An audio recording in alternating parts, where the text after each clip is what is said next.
isso.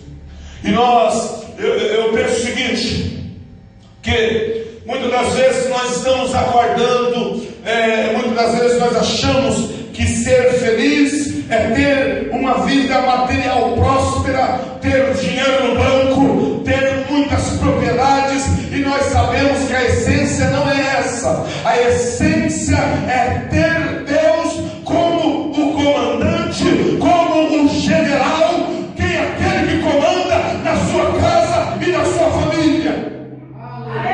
Um lar que não tem Jesus está fadado ao fracasso. Toda a família precisa ter, para ter uma família totalmente estruturada, tem que ter sua vida embasada no amor e na palavra de Deus. Então veja bem, tua mulher será como a videira frutífera ao estrar da tua casa, os teus filhos como plantas de oliveira, a roda na tua mesa. Irmãos, veja bem, a família é algo que Deus constituiu desde o Éden. Se nós pegarmos que lá no Éden, quando Deus formou o homem, a Bíblia diz que o homem, o Senhor trouxe todos os animais para que o homem desse nome. O homem foi dando nome, cada nome que ele deu, aquele nome foi aquele nome que ficou. É claro que Adão possivelmente usava de um determinado princípio, né? Porque existem coisas que você olha, ele olhou, digamos, ele olhava para o leão e ele pensou, esse aí tem cara de leão, então ele vai ser o leão, ficou aquele nome. Ele olhou, esse aqui tem cara de onça, vai ser uma onça. Esse tem cara de elefante. Tudo ele foi dando nome. Adão foi dando nome. E a Bíblia diz que Deus, tudo aquilo que Deus fez, tudo aquilo que Deus formou, tudo que Deus fez, a Bíblia diz que era bom. Aí surgiu algo que não era bom. O que? A solidão do homem. O homem estar sozinho não é bom. O Senhor disse, não é bom que o homem esteja só. Tudo até aquele momento estava maravilhoso. O Senhor fez no primeiro dia, no segundo dia, no terceiro dia, no quarto dia, no quinto dia, no sexto dia, todas as criações, tudo que Deus formou, a Bíblia diz que viu Deus que era muito bom. Aí o homem está só. Aí a Bíblia nos mostra que o Senhor viu que não era bom. O que? O homem estar sozinho. Então eu quero que você compreenda aqui, já vou conjecturando a mensagem aqui. Eu quero que você entenda que tanto uma mulher como um homem, não é bom que você esteja só. É interessante que você tenha uma companheira. E nós vamos entendendo que Deus preparou, Deus anestesiou o homem. Lá no começo a gente não usava essa expressão. Hoje a gente entende que foi uma cirurgia profunda que Deus fez no homem. Por quê? O Senhor fez o homem cair num profundo sono. E daquele profundo sono que o homem tem, o Senhor abriu ele, pegou uma das suas costelas, melhor dizendo, lado esquerdo, pegou uma das suas costelas e tirou. E a Bíblia diz que o Senhor foi lá, cerrou. O que é? Fechou. Em outras expressões, para você entender melhor, é como se Deus usasse um zíper. Ele foi lá e fechou carne no lugar da costela. Ele pôs carne, ele fez um enxerto. E é interessante que você entenda isso. Por que da costela? Aí existe um monte de teorias, e cada uma com uma determinada razão, até uma certa altura, fazendo um certo sentido. Porque, primeiramente, a costela é o lado, a costela não é os pés. Então Deus não formou uma mulher para viver debaixo dos pés do homem. Deus não fez, embora lá no livro de Provérbios fala que a mulher é a coroa do marido, né? Então, mas tudo bem, quando Deus pega do lado, a gente vai entender que é depois que o Senhor forma a mulher. Mas vamos voltar lá na costela. A costela está ligada à coluna. As costelas, elas estão ligadas à coluna. As partes mais ricas, onde tem os cromossomos, são nessas ligações da costela. Tem muitos cromossomos ali. E Deus pega naquilo ali para formar uma mulher, a primeira mulher que o Senhor diz, o Senhor formou ela. Depois o homem volta daquele, digamos, daquele sono, daquela cirurgia que ele passou. E é claro que o Senhor, quando ele faz cirurgia, ele não deixa nem cicatriz. Aleluia. Eu vou dizer uma palavra de Deus aqui para vocês essa noite. Jesus está cicatrizando corações aqui hoje. O Senhor me mostra pela sua palavra que tem corações partidos aqui nessa noite. Jesus vai mandar. Glória a Deus. Você vai sair daqui hoje, chegar na sua casa, você vai sentir algo diferente, maravilhoso de Deus lá. Que até hoje o diabo quis acabar com a sua família, destruir o seu lar. Mas Jesus manda dizer para você que hoje a vitória chegou. Glória a Deus. E o que acontece? Aí quando o homem volta, quem é que está diante dele? Reza. É interessante você pegar o seguinte, que o homem, a palavra homem, vem da palavra humus. Humus é adubo. Então humus é adubo, tá? E o que acontece? Aí Eva, quando ele olha para Eva e diz assim: meu Deus, essa é a varoa. Adão, ele não tinha essa, digamos, Adão não tinha essa noção, porque até aquele momento Adão vivia só. Os animais tinham cada um seus casais. Adão era só Adão. Aí agora Adão percebe que ele tem, digamos, ao lado dele uma mulher. Ele olha para a mulher e diz: essa é a varoa, porque ele está sabendo que ele é varão. Esta é a varoa, osso dos meus ossos, carne da minha carne. Aleluia. E quem é que constitui o primeiro casamento de Deus? E o primeiro casamento constituído por Deus é um casamento heterossexual, ou seja, de um homem com uma mulher, e não essas pataquadas que estamos vendo aí por aí. Glória a Deus. Mas Verdade. eu vou dizer para os irmãos muito forte aqui: Deus vai acabar com isso logo. Oh, aleluia. Glória a Deus. Todos os países que estão assinando, autorizando, claro, não tem nada a ver com a vida de ninguém, mas eu, como mensageiro de Deus, eu preciso transmitir aquilo que o Senhor manda falar. Todos os países que estão aderindo a este movimento, permitindo a promiscuidade, permitindo, assinando leis para poder permitir o pecado, ou seja, generalizar o pecado em suas respectivas nações, através de leis. Deus vai tratar com cada um como já começou a tratar. Aleluia. A Europa já libera, tudo liberado. Eu nunca tive a oportunidade de ir na Europa, mas eu gosto de andar inteirado. Quando eu ando inteirado, não assisto televisão, não tenho televisão na minha casa, eu sei dos costumes da minha igreja, respeito ela. Porque seria hipocrisia minha estar na igreja sabendo eu do regulamento que a minha igreja tem e eu não viver aquilo. Então é melhor eu ir para um lugar que lá posso viver. Então eu entendo assim, é um princípio de ética, de moral, de conduta que Deus tem prazer de que nós levamos para que nós possamos ter uma vida abençoada como é a vida que Ele quer nos dar. Porque aí o que acontece? Você percebe que lá na Europa há um conflito no leste europeu, lá no leste da Ucrânia, que aquilo vai se tornar uma grande guerra, irmãos. Aleluia. O Senhor está chamando a guerra. O homem libera a imundícia do pecado para cá, Deus traz a espada até a garganta dele. Aleluia. Aí vê como é que ele vai se mexer, como é que ele vai fazer. Porque é assim que funciona. Porque eu quero dizer para os irmãos o seguinte: existe um movimento maléfico, satânico, das profundezas do inferno. Eu sei que a palavra de Deus tem que se cumprir, mas eu, como ministro do Evangelho, eu preciso abrir a boca e pregar a palavra com liberdade e com ousadia, sem medo. Aleluia. O que é pecado não sempre será pecado. É verdade, Jesus. Os homens rumam situações para querer constitucionalizar algo que Deus abomina na sua palavra. Aquilo sempre será abominação. Verdade, Jesus. Então guarde uma coisa no seu coração: o que é certo sempre será certo. Ainda que ninguém faça o certo, o certo é o certo. Aleluia. O que é errado sempre será errado. Ainda que todos façam o errado continuará sendo errado. É verdade. Ah, mas fulano faz, fulano ciclano também faz, doutor não faz, por que eu não faço? Mas se estiver errado, todos farão errado. Então, veja, Deus constitui a família lá no Éden, a família que Deus constitui é de um homem e de uma mulher. Aí você pensa assim, mas não podia ser homem com homem? Não.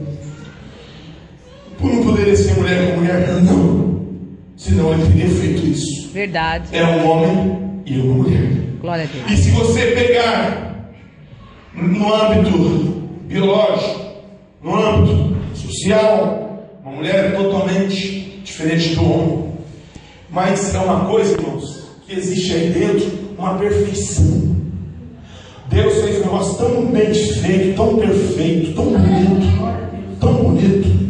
Lógico que, veja, eu quero que os irmãos entendam que até um contato físico humano, quando a Bíblia diz, lá no livro aqui do Gênesis mesmo, que ele está dizendo, e deixará o homem, seu pai e a sua mãe, e se unirá à sua mulher, e ambos terão uma só carne, a Bíblia está se referindo ao coito em si. Aleluia. Então, o que acontece? Mesmo o coito, ele precisa ser dentro do casamento, não antes e nem depois, é dentro do casamento. Porque Deus destruiu o mundo na época de Noé. Porque a Bíblia diz que os homens, foram várias coisas. Dentre elas, a Bíblia diz no livro de Mateus que os homens casavam e os homens se davam em casamento. O que é dar em casamento? É ter o ato do casamento antes do casamento. Naquela época de Noé, os homens casavam, até aí tudo bem, e davam-se em casamento. Aí é um problema sério. Aí outra coisa que gerou a destruição dos homens da época de Noé, a violência. Aí nós olhando hoje, será que está tão diferente da época de Noé? Não, porque as pessoas costumam, antes de casar, se deitar juntos, ter uma situação antes do casamento, como Deus abominou. Deus autoriza dentro do casamento. Aleluia. Precisa passar pelo casamento, seja civilmente falando, depois receber a invocação de bênçãos para quem é da igreja. Aí sim há uma certa liberdade bíblica para o casal, para que ele seja abençoado, porque você precisa entender que aquilo que você planta é aquilo que você colherá. Aleluia. É a lei da semeadura. Você não é obrigado a plantar, mas se plantou, pode ter certeza vai colher. Verdade. Então o que acontece quando Deus faz? Aí voltando lá, quando Deus faz o homem, a mulher, a gente percebe o seguinte, que o homem, aí eu vou citar algumas situações para você ver que uma coisa combina com outra. O homem é prático. O homem, quando ele está para casar, ele constrói a casa, às vezes ele não quer nem fazer um reboque, quer tijolo mesmo, como assim mesmo. Como é prático. O homem quer já daquele jeito. A mulher não, é detalhista. A mulher não, opa, o piso ali vai ser dessa cor, meu móvel vai ser assim, o guarda de cozinha, o guarda-comida, assim, cada um tem uma expressão de falar, né? Tem que ser daquele jeito, que era assim, a geladeira ali. A mulher é detalhista, porque o homem, ele é dotado, ele nasceu para ser trabalhador, para ir buscar o alimento e trazer para a mulher preparar o alimento em casa. Então, uma coisa combina com outra. O que falta no homem sobra na mulher. O que falta na mulher sobra no homem. Vou pensar assim: o homem, ele geralmente ele é prático, lógico, isso é fato. E ele tem um problema, o homem tem um problema, ele só vê muito bem longe. O homem, ele sofre de uma hipermetropia muito forte. Para perto, tem que pôr tijolão aqui e ainda não enxerga. Para longe, olha, não tem para ninguém. Ele vê tudo muito bem, porque ele tem aquela visão de caçador. Vai buscar a caça para preparar para a mulher em casa. A mulher vê tudo perto, juntinho aqui. Não sei se o Mauro pensa que não, né? Mulher, cadê o tablete de manteiga? Está aí, homem. Está aí na geladeira onde?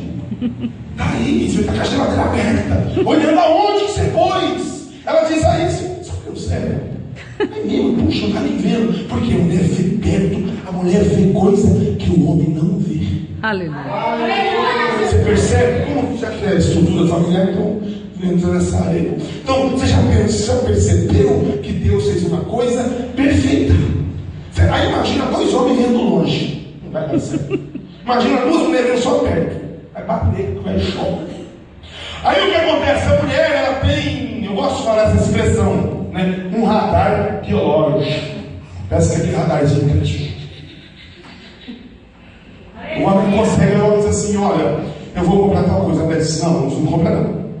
Aí ele pensa: eu sou o homem, o cabeça da casa, eu vou comprar, não quero nem saber. Aí ele comprar, pode ser que você da cabeça.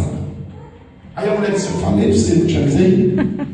Por quê? A mulher vê coisas que o homem não vê.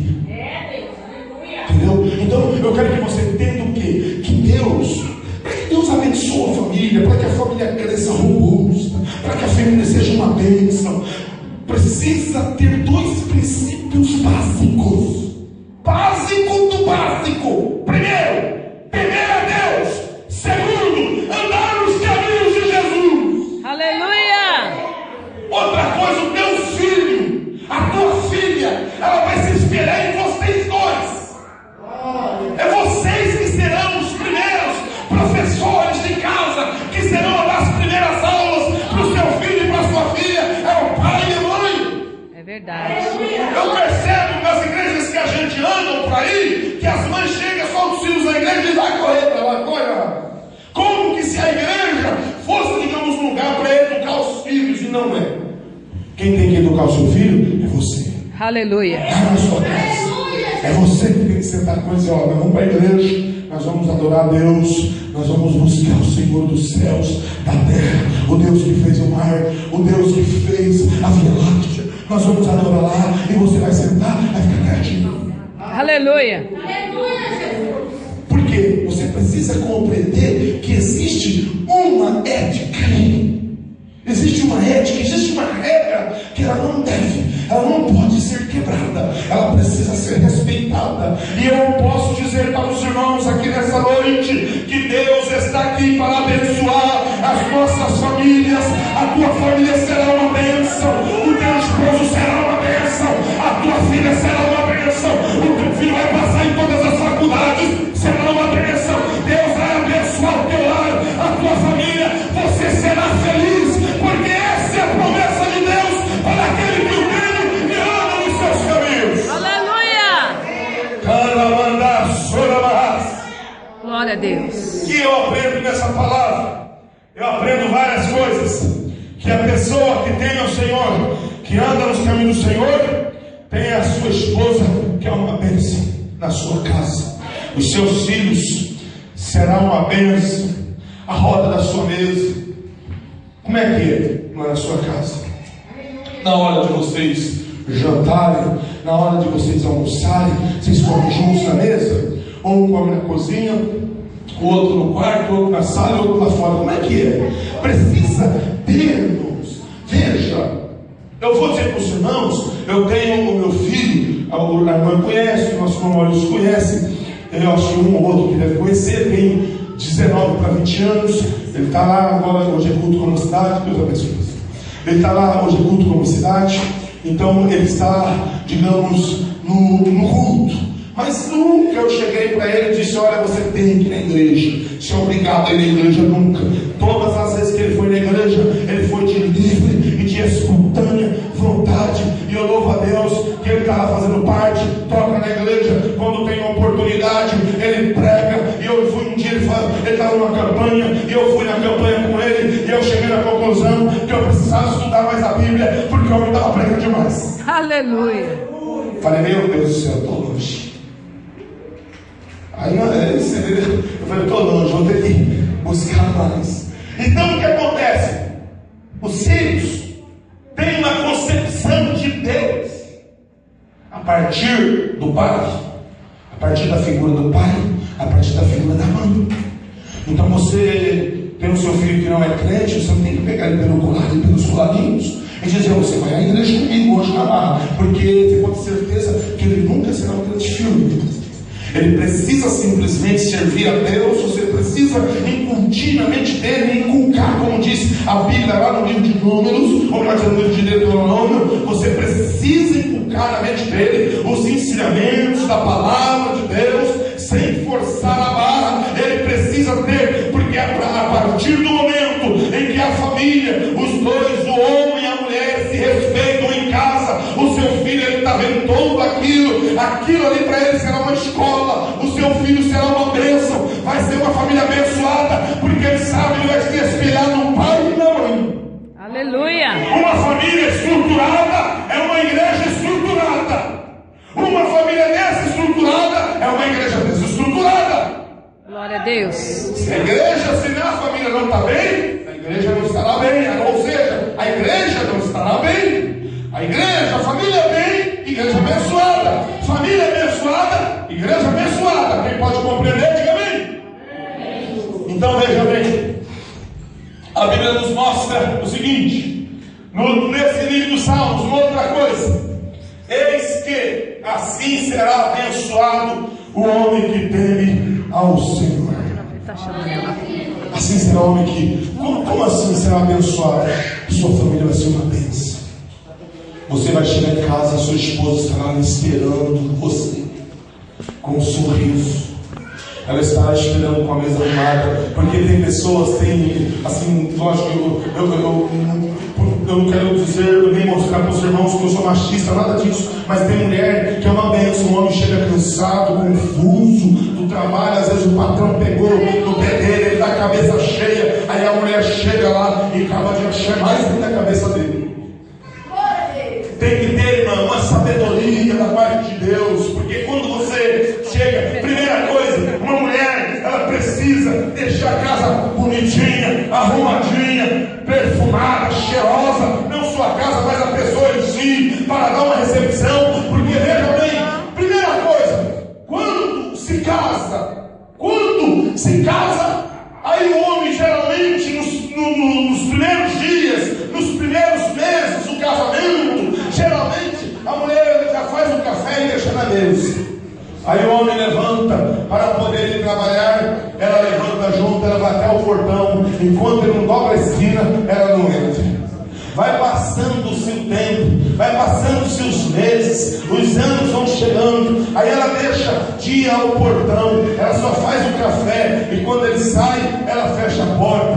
Vai passando-se o tempo, vai passando-se os anos, ela deixa de ir lá fechar a porta. Agora ele tem uma cópia, agora ela só faz o café à noite, já não é nem mais aquele café tão fresquinho. Vai passando-se um tempo, aí ele já é o marido que faz o café, quando pensar que não. Entenda uma coisa, as coisas nunca elas acontecem da noite para o dia, tá? As coisas sempre acontecem devagarzinho. Você não pode perder esse amor que você tem pelo seu esposo. E meu querido irmão, você que tem uma esposa, você não deve perder esse amor por ela. Não deixe apagar isso, não deixe, por favor, serve na sua família, renove. Quem aqui já deu uma flor para sua esposa, dos irmãos? Ser sincero, nunca. Quem dos irmãos é casado? Oh, glória. Nunca deu uma flor. Precisa pelo menos uma rosa, né? Mulher gosta dessas coisas. Mas aqui, olha aqui, amor. Outra coisa que eu acho interessante e a gente percebe também, que as pessoas, às vezes, eles se colam tanto, eles ficam tão bitolados. Você tem que servir a Deus, irmão, mas você tem que sabedoria de Deus. Aí a irmã, mesma coisa, sabedoria de Deus. Serve a Deus, está todo dia na igreja, está todo dia na igreja, maravilha, glória a Deus, por isso tem que estar. Mas guarde algo. Você precisa ter um momento para viver a sua família. Tem uma coisa que eu aprendi desde a minha tenra idade, é o seguinte, que primeiramente a família, depois a igreja. E nós entendemos hoje, até uma certa altura, até um determinado, uns 5 a 10 anos atrás, a gente entendia que primeiro era a igreja, depois a família. Errado. Primeiro a igreja, é isso que a Bíblia nos manda. Primeiro nós precisamos cuidar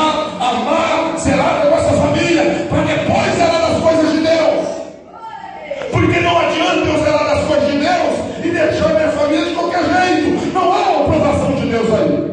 Quem entendeu? Diga amém. Então veja bem, precisa preparar situações. Não existem coisas, nós precisamos entender o que é pecado e o que não é pecado. Se você tira um momento para ir com a sua esposa comer fora, não importa onde, que você tire um momento para ir, viver um momento a sós com ela, é agradável. Deus tem prazer nisso, para que nunca o diabo consiga separá-los, para que nunca Satanás consiga dividi-los. Se tem alguém que lucra com a separação do casal, é o diabo. Mas nessa noite aqui, se tem alguém vivendo assim, o sangue de Jesus tem poder para lá e lá. Jesus quer repreender o diabo que está lutando contra a sua família. E nós precisamos guardar esses princípios básicos. Nesses salmos aqui, para nós caminhar para o encerramento dele. O Senhor te abençoará desde Sião. Sião representava a morada de Deus. Lá em Jerusalém, Sião representava o lugar mais santo que tinha em mente. E por isso que os salmos, não só uns salmos, vários, dentre eles muitos profetas mencionam o Monte Sião como algo. E se nós pegarmos também lá no livro do Apocalipse, o Monte Sião aparece. O Monte Sião traz uma representação de algo divino, que a presença de Deus é constante a todo momento em Monte Sião. E a Bíblia nos mostra aqui, o Senhor te abençoará de Sião, e tu verás o bem de Jerusalém em todos os dias da tua vida. E para encerrar o versículo 6 assim: verás os filhos de teus filhos e a paz sobre Israel. Sabe o que quer dizer isso? Se você guardar esses princípios, tanto você como a sua família, você terá a oportunidade de ser pai, terá a oportunidade de ser avô.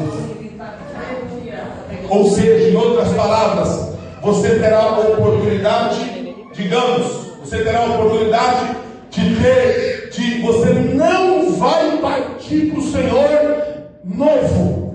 Você partirá para o Senhor numa idade prolongada, porque morrer na velhice é sinal de bênção de Deus. Porque a Bíblia diz assim: honra o teu pai e a tua mãe, para que os seus dias se prolonguem sobre a terra. E nós entendemos que dias prolongados sobre a terra é bênção de Deus. Já que estamos aqui nos Salmos, eu só vou voltar um pouquinho, não precisa abrir, não. Eu vou ler, depois, se vocês quiserem ler nas nossas residências, fiquem à vontade. Lá no livro de Jó, que é um livro que está antes do livro de Salmos, diz o último versículo, nos dois últimos versículos do capítulo 42, o versículo 16 e 17, diz assim: e depois disto viveu Jó 140 anos. Olha que coisa bonita. Ele viu a seus filhos e aos filhos de seus filhos até a quarta geração. Versículo 17: então morreu Jó, velho e farto de dias. Teve uma idade avançada e ele não morreu assim, digamos, vamos pensar que ele morreu lá doente, amígua, canceroso, diabéticos. Não. Ele viveu, ele morreu por causa da velhice mesmo. Ele alcançou uma situação, mas ele não morreu, vamos pensar, por doenças terríveis. A Bíblia nos mostra: morreu velho e farto de dias, ou seja, morreu abençoado. Por quê? Guardou princípios básicos, mas que são essenciais à sobrevivência de pessoas. Como assim? Temer a Deus e andar nos caminhos que Ele nos manda. E quais são os caminhos que o Senhor nos manda? Está aqui na sua palavra. A Bíblia diz lá no livro de Salmo 119, no versículo, se eu não estou enganado, deixa eu ver aqui, para não falar errado para os irmãos, 119, versículo 9: como purificará o jovem o seu caminho? Como o jovem pode ter um caminho puro, um caminho purificado perante Deus? Aí a resposta é assim. Primeiro é uma pergunta: como purificar o jovem o seu caminho? A resposta é essa: observando o caminho dele conforme a palavra do Senhor. Aleluia. Como é que está a minha vida? Eu estou bem? Estou caminhando de acordo com a palavra de Deus? Aí sim, quando ele começa a observar esses detalhes, ele começa a ter o seu caminho purificado, começa a ter a sua vida abençoada. Quem quer que Deus abençoe a sua família? Glória a Deus, aleluia, Senhor. Fica de pé, por favor. Glória a Deus. Fique bem, em nome de Jesus. Feche teus olhos, feche teus olhos.